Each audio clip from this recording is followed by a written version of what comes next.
con el conocimiento que tiene y con lo que ha logrado a través de su capacidad y sus estudios, siendo de aquí de Villa Mercedes, a partido.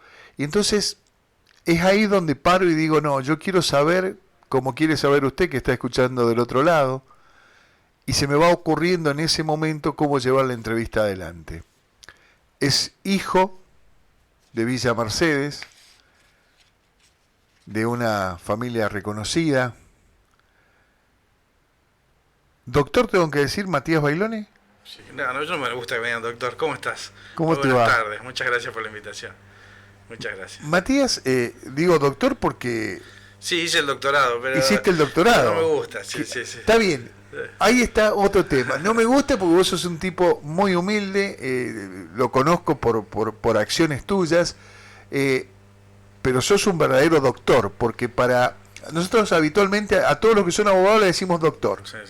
Y para ser doctor hay que hacer el doctorado. Sí. Está bien. Usted sí le puedo decir doctor porque Exacto. ha hecho el doctorado. Sí. En una época, vos sabés que Carlos Fait, el ministro de la Corte, que ya falleció, solía llamar, llegaba muy temprano a las oficinas de la Corte y solía llamar a medio random, ¿no? A teléfonos de funcionarios de la Corte, y entonces decía, ¿quién habla? Entonces decía el doctor Torres, ¿no? ¿Usted es doctor de verdad? Lo ponía en aprietos y tenía que decirle si era o no doctor, y si no era, se enojaba y le decía, ¿pero por qué usted usufructa un título que no tiene? Bueno. Y así que sí, él era muy estricto con eso. Bien. Matías, naciste en Villa Mercedes. Exacto, sí, hace 42 años. ¿En dónde? Sí. No sé dónde. O sea, acá en Villa Mercedes. No, ya sé, pero digo, naciste en el Policlínico. La verdad es que no sé. ¿Nunca te contaron Creo eso? que en el Policlínico, sí. Creo que sí. Mira, me acuerdo dónde nació mi hermana, ¿no? Pero no me acuerdo dónde nací yo. Pero obviamente no es que no me acuerde, no creo que nunca pregunté. Nunca preguntaste, bueno, eso es trabajo para la casa. Sí. Llegamos ahora y preguntamos, sentamos a Luisa ahí, Luisa, ¿dónde nací yo? Hijo de Luisa y de nuestro querido boxeador y campeón. ¿Recordás toda la historia de tu viejo?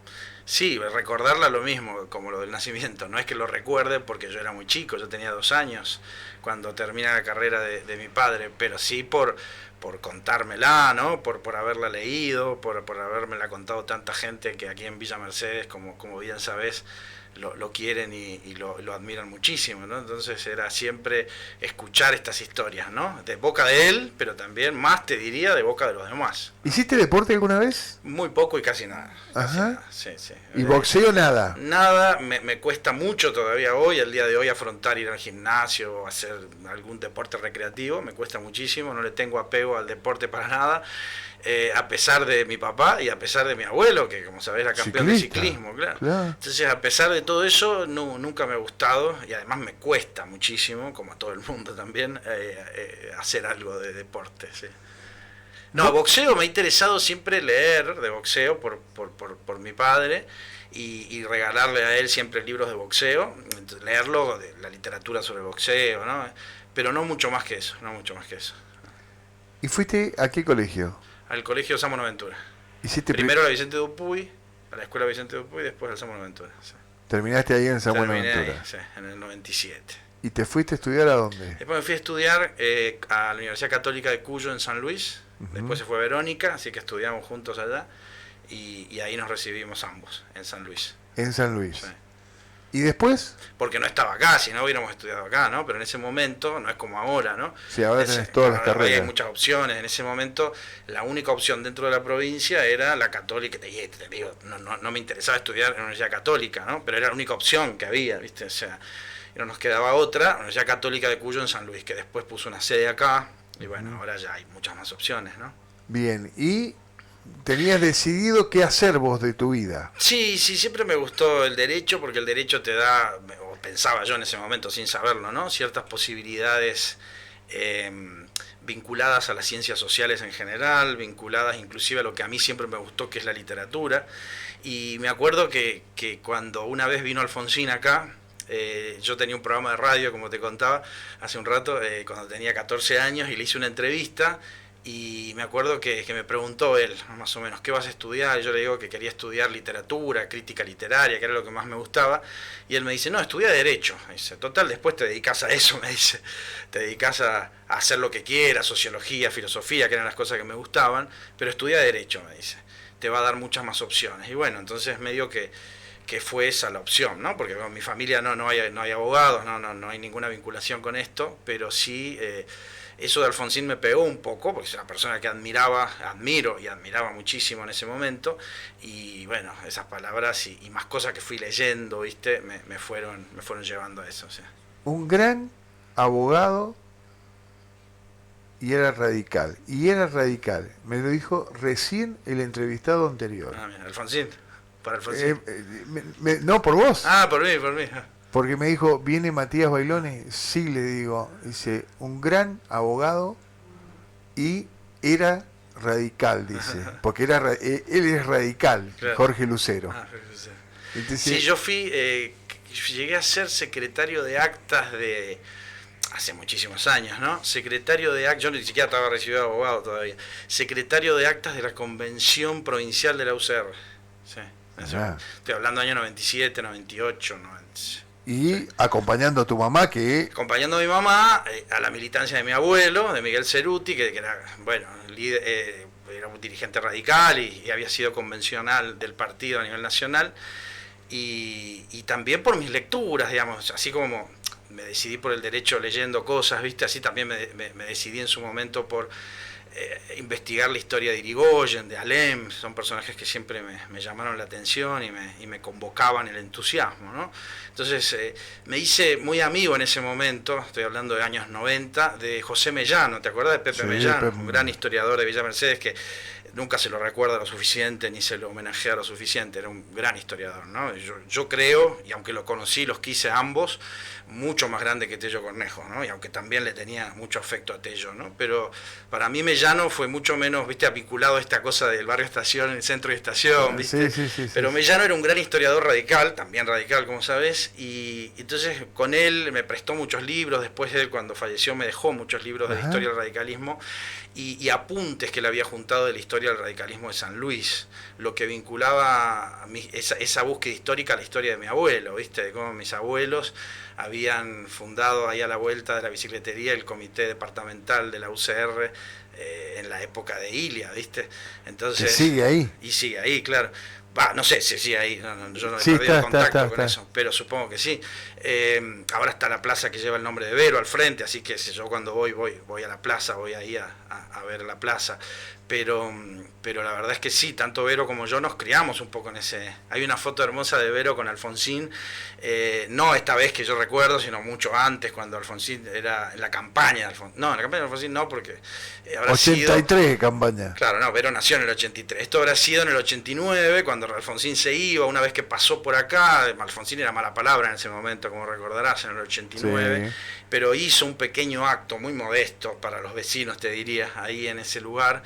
Y los vecinos del barrio Estación lo recibieron con mucho afecto, Alfonsín. Sí. Bueno, yo creo que todo el país, más allá de que muchos se alejaron, lo sigan reconociendo. Sí, pero viste que hubo una época oscura para Alfonsín y el reconocimiento popular, que fue, obviamente, entre su salida precipitada de la presidencia y, te diría, ¿te acordás de ese accidente que tuvo en el sur? Que casi muere Alfonsín. Eso fue en la campaña de la Rúa, eso fue en el 98. Yo te diría que entre el 89 y el 98 Alfonsín era mala palabra, no se podía nombrar Alfonsín, ni dentro del partido. O sea, el Partido Radical, acordate, en la época de Terraño y demás, Alfonsín era considerado una mala palabra. En el 98 hubo una rehabilitación de Alfonsín y por su alejamiento de la catástrofe de la Alianza, del gobierno de la Rúa, yo creo que ahí ganó mucho más prestigio. Y por supuesto, el tiempo ha agigantado esa figura, por eso hoy tenemos a Alfonsín un referente de la democracia, pero recordemos que entre el 89 y el 98 nadie del Partido Radical reivindicaba a Alfonsín, nadie. Y quería quedarse pegado con Alfonsín. Nadie quería pegarse pegado con Alfonsín, y eso me parece que fue una falta de respeto hacia él, porque, digamos, más allá de sus errores en materia económica, que todos la conocemos, era un personaje, como sabemos hoy, intachable y de una ética política y de una convicción democrática inquebrantable, la de Alfonsín. que la podemos ver en el hijo, por ejemplo, en Ricardo Alfonsín, ¿no? Me parece que en eso hay una continuidad generacional increíble. A mí me gusta hablar de esto, te agradezco que me preguntes porque hace referencia a mi adolescencia, a mi infancia, a mi familia, pero me da mucha lástima de cómo ha quedado la UCR ahora, ¿viste? Esto es lo que me da, o sea, me da nostalgia recordar todo esto, pero me da mucha tristeza ver cómo han destrozado, ¿no? La UCR, digo, quienes están actualmente en la UCR, eso me da mucha tristeza. ¿Por qué crees que pasó eso? Bueno, ya venía pasando desde hace muchos años, ¿no? Desde la época de la Alianza, inclusive. Claro, ya había tiene un desgaste muy grande. Muy grande, donde... Y después se vio esto con el auge del macrismo, hace ya 15 años atrás más o menos, de que aparecieron personajes que nunca habían estado vinculados a la historia de la UCR y que lo usufructuaron sus siglas para ganar un espacio de poder, ¿viste? Lo que se llamó, con lo que se hizo en Gualeguaychú en la época de la campaña presidencial de Mauricio Macri, que fue rifar la UCR en la convención de Gualeguaychú para hacer presidente a Macri. Macri no hubiera sido presidente si no hubiera sido por la Unión Cívica Radical, o por mejor dicho, por quienes traicionaron los ideales históricos en centenarios de la Revolución del Parque, más que centenarios de la Revolución del Parque, para acomodarse en un cargo electoral, ¿viste? Entonces me da mucha tristeza que finalmente los candidatos que hoy están en la palestra nacional no tengan nada que ver con la historia de la UCR. Digo, hasta Martín Lustó, por ejemplo, para citar a alguien que además conozco personalmente, digo, me parece que, digo, ¿qué tiene que ver él y su familia con la historia de la UCR? Son todas gentes conservadoras, reaccionarias, antipopulares y antirradicales. Y bueno, ahora son los referentes del radicalismo, ¿viste? O sea, es una cosa muy triste. Y vos que los tenés ahí, porque se me está yendo de eje, pero digo, vos los conocés, vos tenés la posibilidad de dialogar con ellos. ¿En algún momento saben estos temas así? Sí, yo tengo, bueno, no estoy metido en política ahora, por supuesto, estoy en la justicia y estoy en la facultad, yo me dedico a dar clases y eso es lo que me dedico, pero la política me encanta, por supuesto, y no te podés alejar de la política. Se nota. Me encanta la historia política más que todo. Entonces, hablo con muy pocos radicales, pero con los pocos que hablo, yo formo parte del Instituto Nacional Irigoyeniano, que fundaron en los años 80, pero a mí me incorporaron hace ya muchos años y he sido autoridad del instituto hace muchos años, un instituto creado por una ley nacional, los institutos como los institutos Juan Domingo Perón, Jorge Newbery, Belgrano, San Martiniano, está el irigoyeniano, que es el único, digamos, de la historia del radicalismo. Y además de eso, bueno, tengo muchos amigos históricos, dirigentes radicales, y hablo, por ejemplo, con Federico Pollack, ¿no? Que es muy conocido, que fue interventor de Boca, que fue vocero de Alfonsín, y él, bueno, él tiene una historia realmente importante en el radicalismo, no como la mía, que no es nula, ¿no? Pero coincidimos en esto de que es una lástima en lo que haya caído la historia del radicalismo, ¿no? Que se haya convertido en un cúmulo de personajes que solo buscan algunos kiosquitos electorales pequeños o no, medianos, pequeños, y acomodarse en corrientes ideológicas completamente antagónicas al radicalismo, ¿no? A la historia del radicalismo. El radicalismo siempre fue un partido popular y siempre fue un partido acercado a los trabajadores y a las clases trabajadoras medias, ¿no? Y eso es algo que se perdió no solo con De la Rúa, sino... Y me parece que yo también lo estimé mucho a De la Rúa, especialmente a Jorge De la Rúa, su hermano, porque me formé también como penalista con él, un gran penalista. Y Fernando De la Rúa, a pesar de no haber sido un gran presidente, fue un gran procesalista penal. Esto te lo digo desde el punto de vista del derecho penal. Hubiéramos ganado mucho si se hubiera quedado en la facultad y no hubiera ido a la Casa Rosada. Hubiéramos ganado muchísimo como país y como juristas. Pero ahí empieza una debacle que me parece que no tiene retorno, no tuvo retorno, pero por lo menos De la Rúa tuvo una historia importantísima. Acordémonos que De la Rúa fue un joven senador del radicalismo en el 73, tuvo muchas leyes muy importantes, algunas que llevan su nombre, que fueron hechas, por supuesto, antes de ser presidente, cuando era senador. Acuérdate que fue un histórico senador de la capital. O sea que digo, De la Rúa tuvo una historia impresionante, más allá de que, bueno, lo último que hizo no fue para el bien del país, pero bueno, pero dentro de ese gobierno hubo personajes que ahora son candidatos a presidentes, como Bullrich, que no tiene nada que ver con el radicalismo, por supuesto, ni con las clases populares, ni con la democracia, que eso es lo peor, y recordemos lo que hizo Bullrich dentro del gobierno de De la Rúa, ¿no? ¿Y quién queda del radicalismo dentro de este espacio? Yo creo que o sea, lo que queda, y en los que hablo yo son gente que está retirada de la política. Pollack Por eso. lo veo porque da clases en la facultad, nos vemos en la facultad. No los vemos, no nos veo a gente que esté militando, digamos, eso no. Yo creo que el radicalismo, bueno, oficialmente ya lo sabemos, se ha volcado hacia ciertos sectores del PRO, ¿no? Del partido del macrismo, de las... Pero Macri es peronista. Macri yo creo que ni siquiera es peronista, Macri es macrista, Macri Es es él solo. Macri es él, claro. Y Bullrich y toda esta gente son las embajadas de Estados Unidos, ¿entendés? O sea, en el fondo, digo, no pertenecen a ninguna tradición política, pertenecen a tradiciones empresariales y pertenecen a tradiciones de entreguismo político al exterior, digo, ¿no? O sea, digo, Bullrich ha sido siempre, y los cables de Wikileaks lo han demostrado, algo que siempre sospechábamos, de que era una empleada de la embajada norteamericana.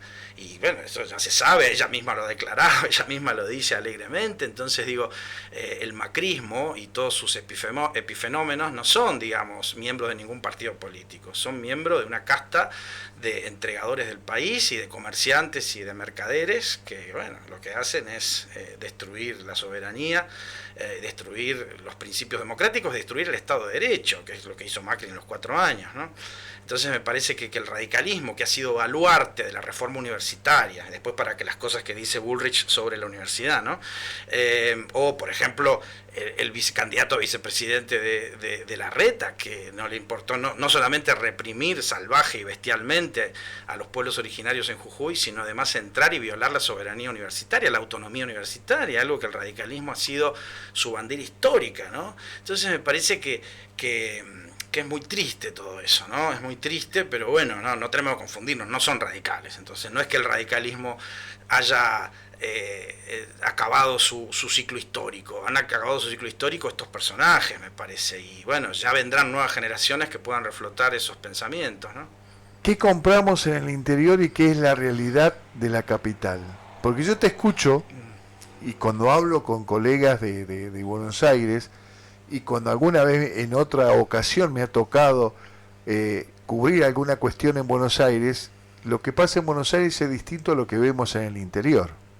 Sí, siempre sigue estando la cuestión de los 13 ranchos, como decía Sarmiento, y de la capital, del puerto, ¿no? Sigue estando la distinción. Yo estoy más dedicado, como te digo, a lo académico y a lo jurídico, entonces en lo académico puedo ver cómo hay negocios que se arman para ir a lucrar al interior, ¿no? Con negocios académicos y cosas que me asquean muchísimo de muchas universidades, inclusive públicas, ¿no?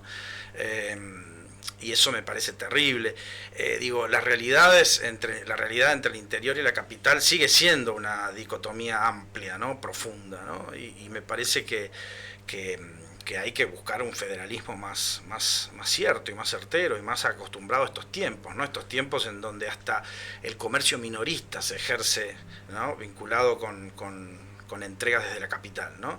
Entonces digo, la forma de la economía doméstica, la forma de la economía cotidiana ha sido alterada sustancialmente por las nuevas tecnologías, y esas son cosas que no se pueden luchar contra eso, pero sí que hay que adaptarse a ciertas cosas, y adaptarse significa, entre otras cosas, buscar más federalismo, ¿no?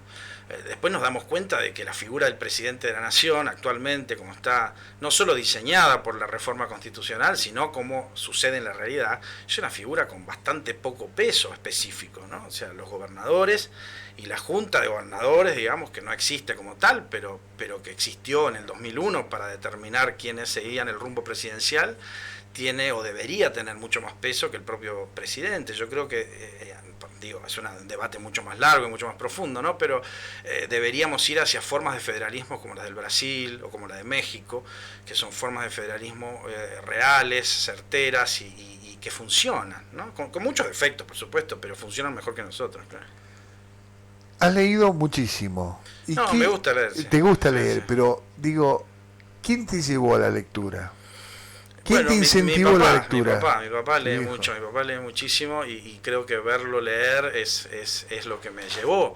Pero después creo que se fue dando, ¿no? Se fue dando encontrar libros en mi casa y después pedir más, ¿no? Un libro te lleva a otro, eso es lo bueno de la lectura, que un libro siempre te lleva a otro, nunca se acaba la lectura cuando se acaba un libro, siempre hay esto que hoy se llama hipertexto o que es saltar de un texto a otro, ¿no? Eso existió siempre, no es un invento de internet, ¿no? Y eso significa que cuando termina un libro uno busca otro, que lo continúa, que lo sigue, que simboliza algo parecido, que uno busca encontrar en eso lo que encontró en el otro, que acabó y eso, y así fui leyendo. Más literatura que cosas vinculadas a, bueno, estoy hablando cuando era adolescente, ¿no? Está bien, pero me decías hace rato, ibas por la filosofía de conseguir, y Alfonsín te dijo, no, estudia abogacía y después te va a quedar una libertad ahí como... ¿De dónde sacaste esa idea? Porque no es fácil, digo, que un chico de pronto tenga esos ideales. Sí, yo creo que está bien la pregunta porque va un poquito más atrás, ¿no? Yo creo que empecé a leer porque veía a mi padre leer, porque encontré libros en la casa de mi abuela, en la casa de mis padres, por una cuestión también ínclita de cierta quizá timidez adolescente, de no querer salir, y que nunca me gustó mucho salir, y el hecho de no salir, digamos, el libro queda como una cuestión casi lógica en ese punto, y de ahí, bueno, enamorarme de la lectura, básicamente, ¿no? De leer y de la lectura. Pero después también empecé como a generar una tarea divulgativa, también con 13 años, 14 años, ¿no? Y ahí me ayudó mucho Titio Tazú, que hablábamos recién. Porque yo creo que hay una continuidad medio lógica entre leer y escribir. Cuando lees mucho, al mismo tiempo te convertís en escritor, aunque sea un escritor oculto, secreto, para vos mismo, ¿no? Pero escribí algunas cosas, y me acuerdo que 2 personas me incitaron a publicarlo en su momento. Uno era el mejor profesor que tuve en el colegio secundario, que fue Jorge Adandoniu, sí, que se fue hace poco, que falleció hace muy poco, hace el año pasado, y que era una persona no solamente cultísima sino muy pedagógica, una persona que yo creo que también le debo a él un poco el amor por la lectura, me parece que se la debo a él. Y después Titio Tazú, que siempre fue amiga de mis padres, ¿no? Especialmente de mi papá, me incitó a que lo publicara, ¿no? A publicar un libro que había escrito en el año 94. Y Titi después me hacía notas en el Diario de la República, en la radio, qué sé yo, me fue invitando después, así de la misma manera, con Freddy Zambrano, ¿viste? Que también lo conocía de chico, y así yo creo que eso me llevó a tener ganas de escuchar mucha música clásica, ¿no? Sin tener ningún conocimiento, simplemente por escuchar, y me llevó a tener ganas de hacer escuchar la música clásica que yo escuchaba y contar los libros que leía. Entonces un día tenía otra gran profesora en el colegio secundario, que era Olga Escudero, la esposa de Cacho Escudero, y a través de ella llegué a Cacho Escudero y me ofrecieron un programa de radio en un horario estos horarios que te dan como esos horarios que están ahí, que sábado a las 8 de la noche, ¿viste? O sea, sí, me escuchaba mi abuela nada más, porque ni mi mamá me escuchaba, mi abuela, no me escuchaba nadie. Y empecé un programa de radio cuando tenía 14 años, y lo que hacía en ese programa, imagínate, no sabía hacer nada, no sabía, pero bueno, no importa, no sabía pronunciar los apellidos de los músicos que escuchaba, ¿viste? Que sé yo, después con el tiempo decías, mira cómo pronunciaba este apellido polaco, y no sabía, bueno, después con el tiempo uno lo sabe que lo pronunciaba mal, pero no importaba, ¿viste? Porque era una cosa de pasión, ¿no? Entonces ponía temas musicales que me habían gustado y hablaba de la música sin saber. Y hablaba de literatura, y después empecé a hablar un poco más de política, cuando me interesó más la política o la historia del radicalismo, lo que te contaba recién. Y bueno, hacía ese programa que no escuchaba a nadie, pero yo la pasaba muy bien, Bueno, a mí un profe me dijo, el día que vos te aburres haciendo un programa, la gente se aburre el doble.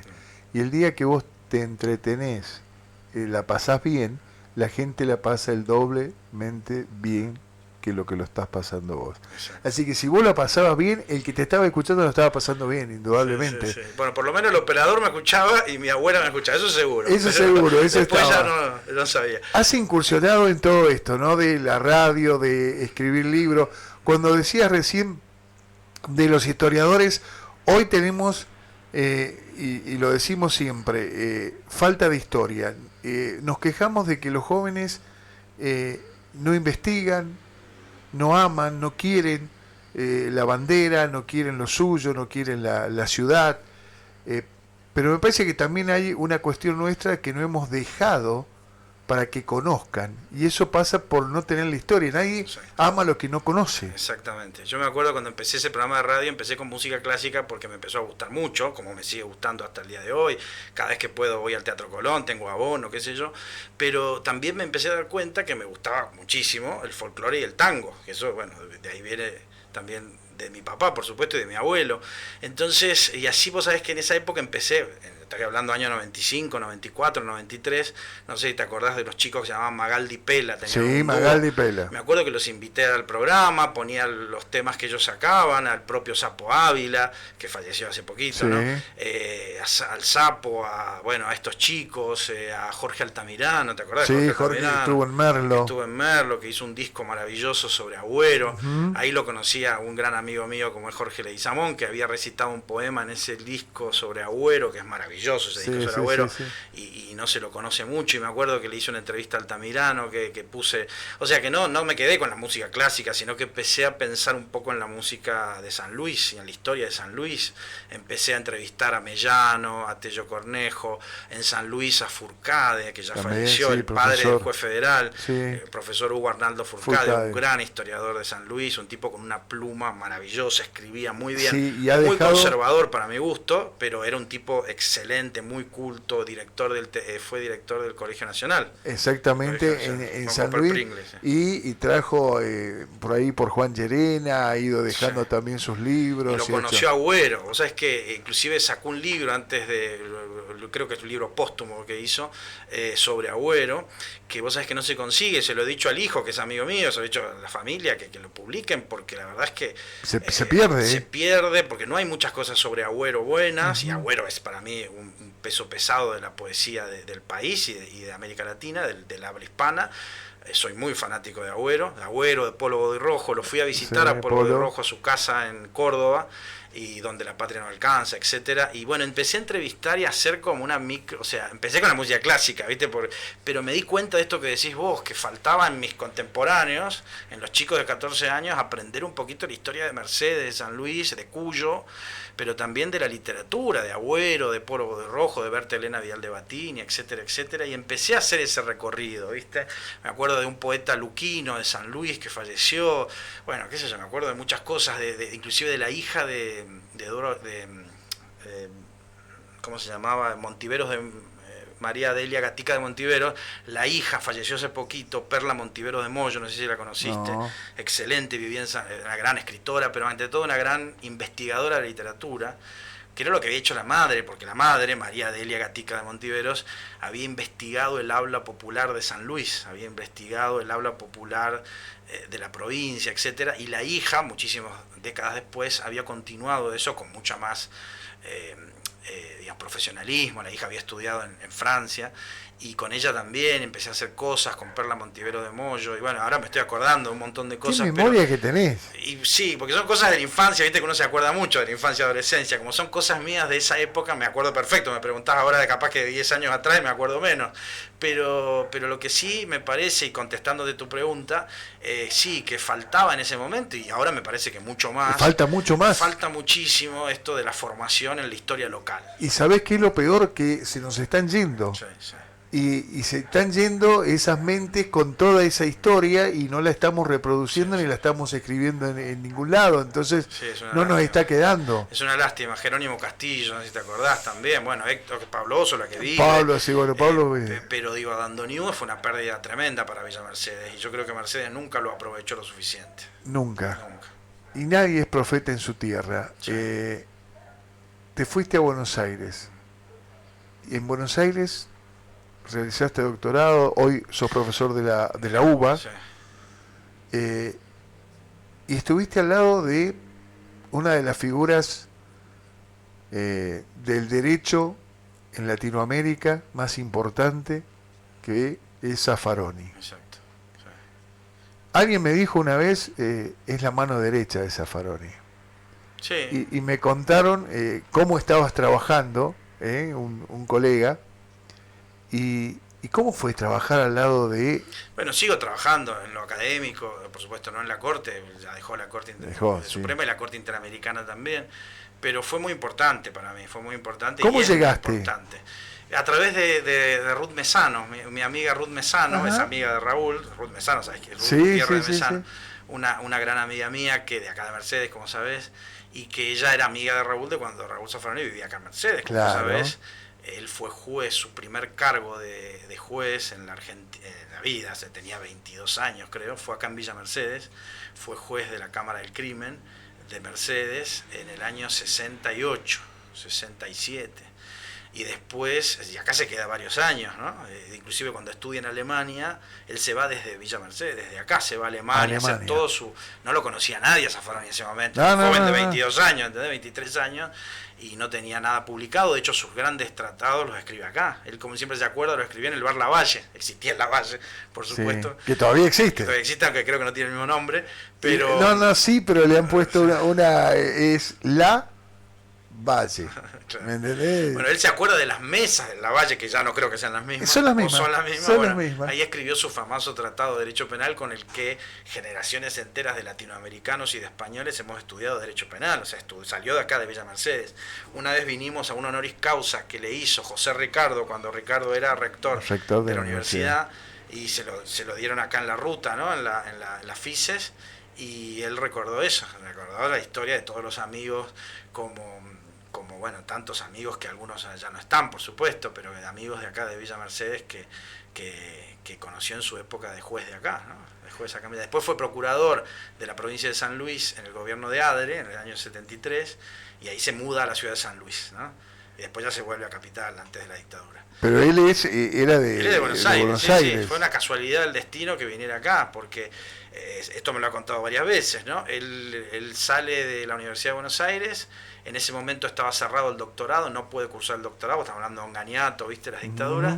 Entonces se va a hacer el doctorado al Litoral, a Santa Fe, a la Universidad Nacional del Litoral. Hace el doctorado ahí, consigue una beca para irse a estudiar a México, estudia en México, una beca de la OEA, y después cuando vuelve de México no tiene trabajo.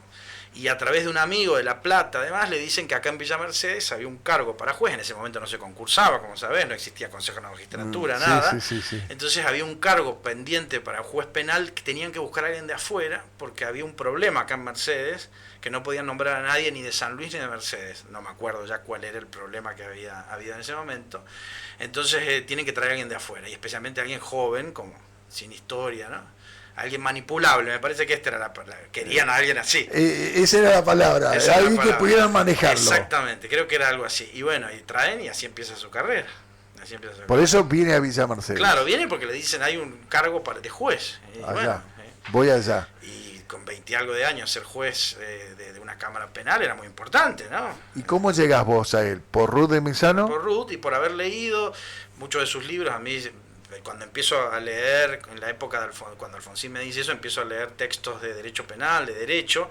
En esa época Zaffaroni publicaba en Clarín, y me acuerdo las notas, que en la época que Zaffaroni era miembro del FREPASO, estamos hablando, y diputado de la Ciudad de Buenos Aires, estamos hablando de 96, 97, antes del gobierno de la Rúa.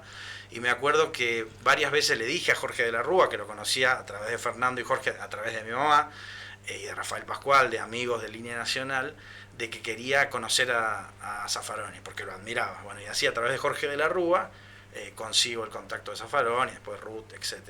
Y después ya me voy mucho tiempo después, porque yo entre medio me voy a España a estudiar, a Castilla-La Mancha, eso fue en el año 2005, o sea que bueno, hay un recorrido que voy y vengo. Yo tampoco pensaba quedarme en Buenos Aires, yo por ahí en un momento pensaba quedarme en España, pero después quise volver. Y nunca me planteé esto que decías de irme de Villa Mercedes. No fue una decisión de irme y no volver, sino que fueron dando las cosas. Se fueron dando así. Y yo no siento que me fui de Mercedes nunca, porque yo estoy viniendo todo el tiempo, ¿no? Yo tengo como esta doble ciudadanía, si se quiere, ahora, en este momento. Pero cuando vivía en España también la tenía, venía todo el tiempo. Aprovechaba alguna invitación, algún viaje, o me pagaba yo el viaje y venía para visitar a mis padres, a mis abuelos en ese momento, acá a Villa Mercedes. Así que siempre estuve en Villa Mercedes, nunca dejé de irme. Y llegás con él y te vas a trabajar a la corte.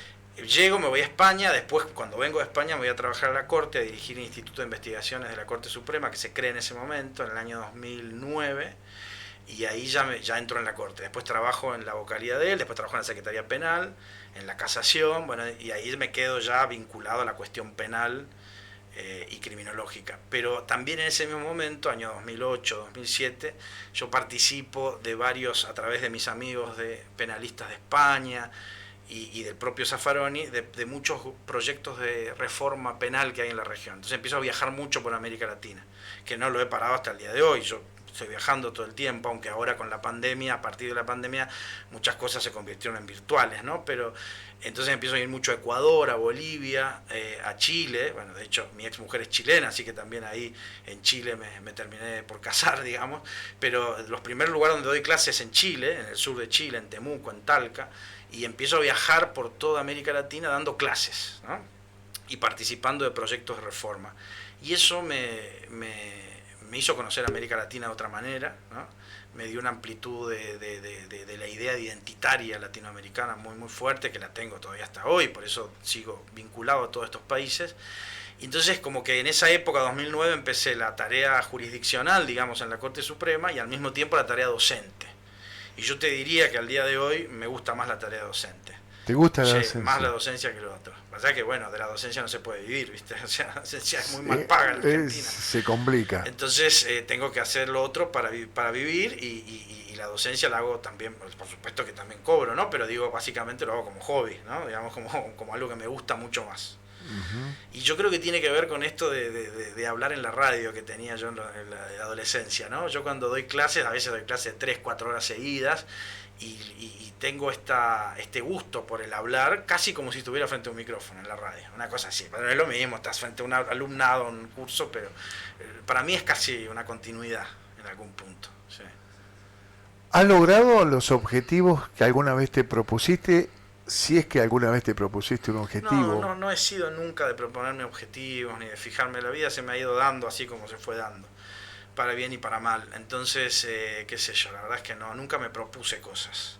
Y si me propuse, son cosas muy a corto alcance, de mediano corto alcance, nunca a largo alcance. Nunca pensé que iba a ser dentro de 20 años, nunca pensé, se fueron dando, ¿no? O sea, yo, qué sé yo, me gustaba la política cuando estaba en la convención provincial de radicalismo, como te contaba recién, y lo hacía, pero sin pensar en nada, sin pensar en ser candidato, ni mucho menos. Nunca fui candidato, ni lo sería, y nunca me interesó. Porque no tengo un don de gentes para eso.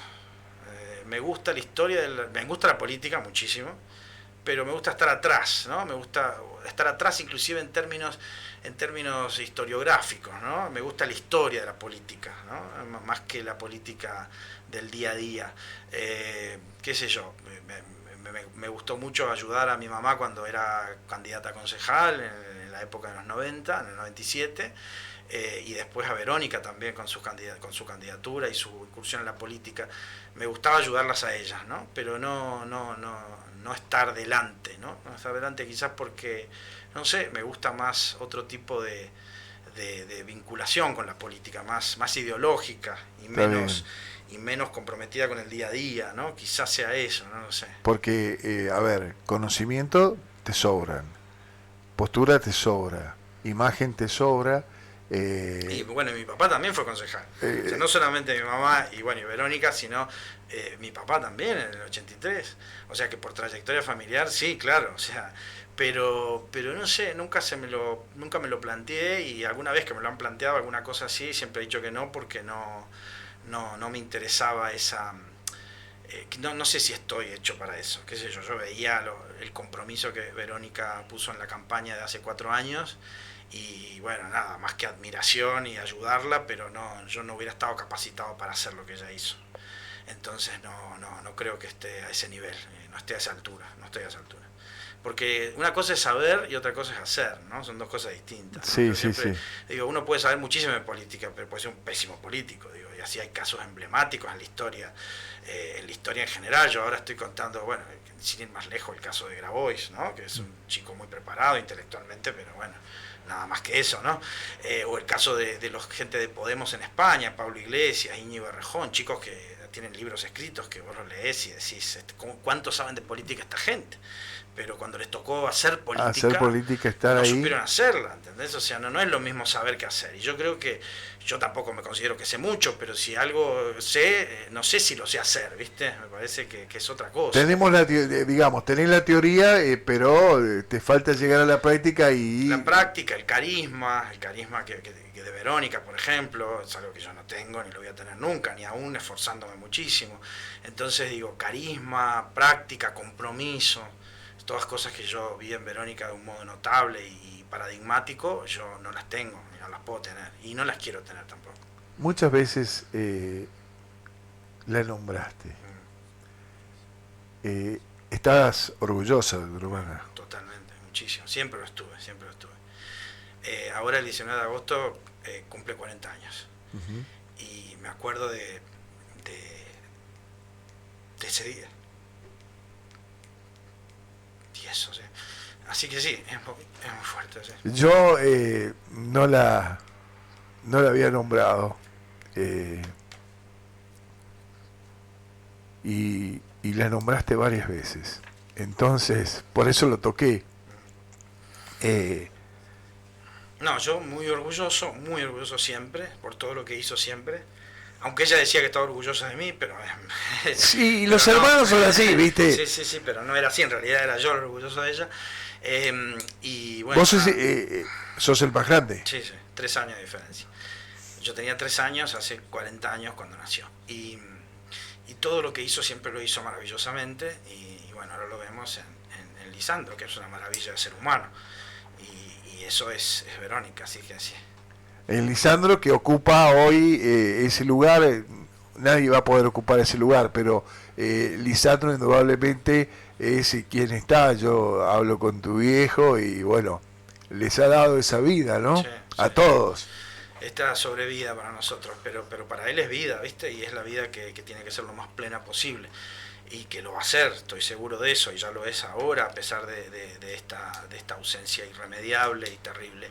Pero volviendo a la pregunta de orgulloso, siempre estuve orgulloso por todas las cosas que hizo y la tarea social que hizo, inclusive cuando éramos compañeros, bueno, no éramos exactos porque yo iba a un curso más adelantado, pero en la facultad, siempre con una tarea social muy activa, ¿viste? Muy activa. Por eso, volviendo a la pregunta, yo no tengo esa característica y esa forma de personalidad que tenía ella.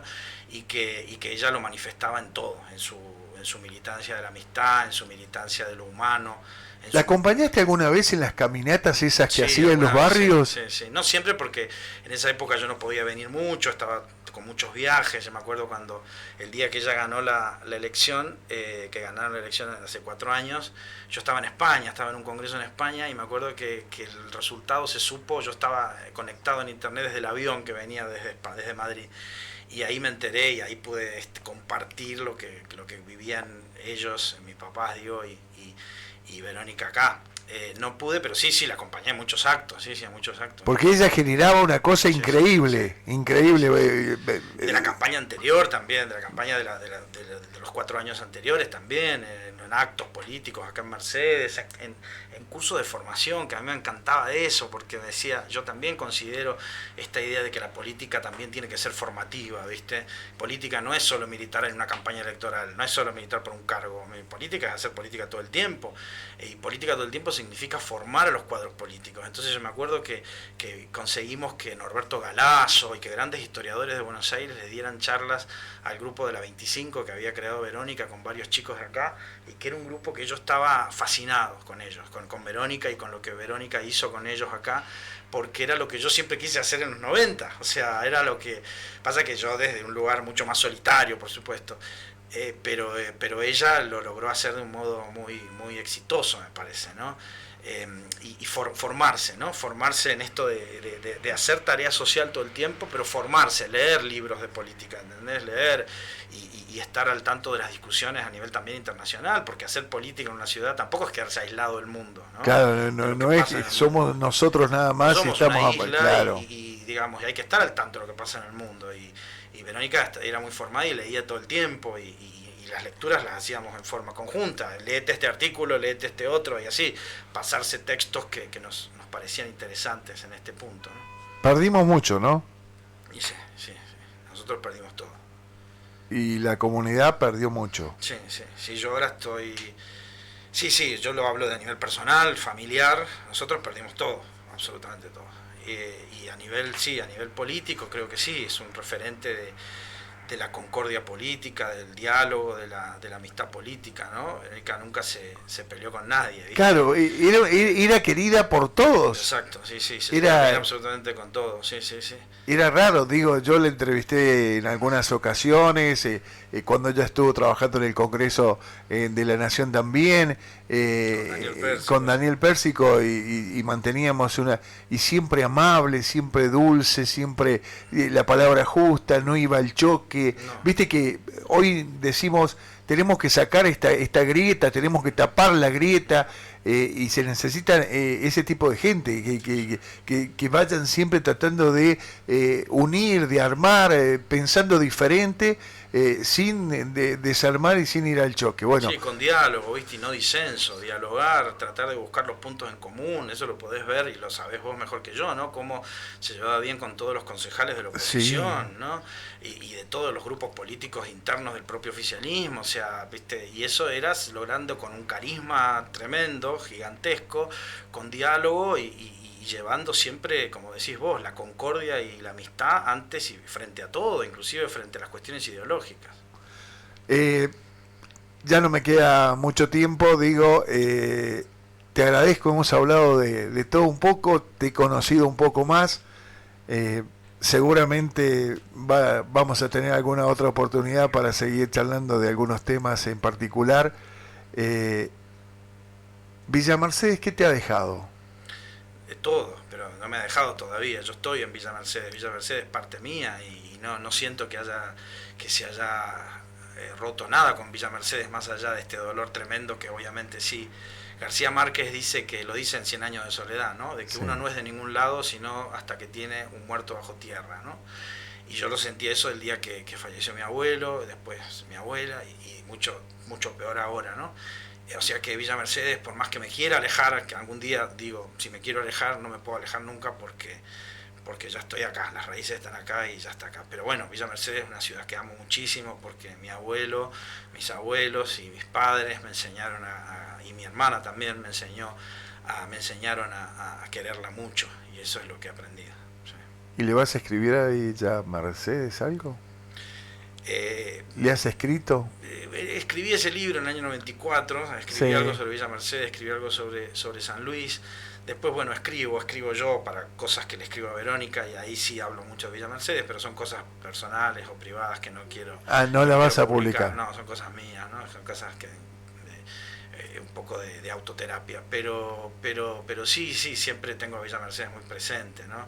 Y ahora cuando se fue el Sapo Ávila, uno siente que se va parte de la historia de Villa Mercedes, ¿no? Por eso te decía. Porque yo me acuerdo que cuando me iba un tiempo lejos de Mercedes, cuando me iba a España o cuando volvía después de un tiempo largo, poner la samba mercedina te toca muy fuerte, ¿viste? Te toca muy fuerte porque te acordás de toda tu familia, tu infancia, de esos lazos de Villa Mercedes muy fuertes, ¿no? Y eso lo logró el Sapo Ávila, o sea, esa samba que es maravillosa y que es impresionante, o Provincia de San Luis, Provincia de San Luis, que es la que más le gustaba a Vero. Yo la aprendí a querer más por Vero que por... A mí me gustaba más samba mercedina, mirá. pero bueno, a partir de que Vero era fanática de la letra que le pusieron mucho tiempo después, Que después le pusieron la al tema música. de Alfonso y Zavala, ¿no? Es impresionante. Así que yo creo que esos dos temas, como muchos más, ¿no? Casa por medio, un guitarrero, qué sé yo, hay tantos temas que te traen a Villa Mercedes aunque estés a Pero miles de viste, kilómetros lejos, ¿no? viste que Provincia de San Luis te pinta. Si vos Sí, sí, cerrás los ojos y te va pintando que cada punto de la provincia y sí. es esa forma de sentirte que estás acá. Sí, sí, sí, totalmente. Es estar acá aunque no estés acá. Matías, un gustazo, No, hermano. muchas gracias a vos. Muchas gracias. Gracias por ser simple y poder llegar y que la gente entienda todo y que quede también para ellos la posibilidad de que siempre desde acá, viste que por ahí pensamos que porque estamos en Villa Mercedes no podemos llegar a ningún lado y se puede llegar siempre y cuando se estudie, se tengan ganas de proyectar y se tengan ganas de hacer cosas. Y el recuerdo siempre de tu hermana. Bueno, muchas gracias. Hoy